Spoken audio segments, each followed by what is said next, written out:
Amid Ukraine's killing and carnage, the flattened apartment blocks and hospitals reduced to rubble, another, albeit lesser tragedy, is taking place. The destruction of Ukraine's rich cultural heritage. Marina works at a museum in Kharkiv, its windows and walls blown in by bombs. While many of her compatriots have stayed to fight, she's there to try to protect 25,000 artworks, many of them priceless. I have no words. I just do not understand what kind of person one must be to kill people, destroy architectural landmarks, art masterpieces. I have no words. I do not want to start swearing in front of camera. It is simply irony of the fate that we should be saving painting by Russian artists from their own nation. This is simply barbarism. Lviv across the country to the west has seen less fighting, but even here it's a race against time to protect national treasures. Dozens have been moved to underground shelters. This was unexpected. Lviv survived the Soviet era. Obviously it is a shock, not only for cultural heritage, but also to our life. I never thought I would have to live like this. It's an international effort too.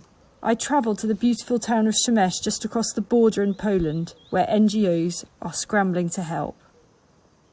The fact is that this type of cultural heritage doesn't just stop at the border, and Ukraine has many of its own beautiful historic buildings which are now under threat, of course, from the continual bombardment. And there are organisations now working very hard to preserve the statues and monuments, and indeed some of the churches, and particularly also, I was told, the stained glass in these buildings, which can so easily shatter and be lost forever.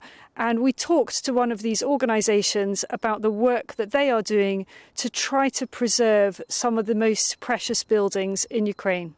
Well, frankly speaking, we can remove only those things that are removable. We can only support these actions. We can deliver some firefighting equipment, but in case of bombing, well, I'm a citizen of Warsaw, and if you're in Warsaw today, you can see how the city was destroyed during the bombing. But we still pray and believe that it's not going to happen in the Western Ukraine. We really believe that Ukrainians are going to win this war, and we support them as much as we can.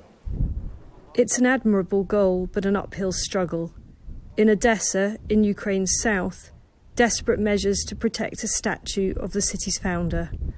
A nervous experiment in whether sandbags can really withstand the violent terror of Putin's heavy artillery. Isabel Oakeshott, GB News.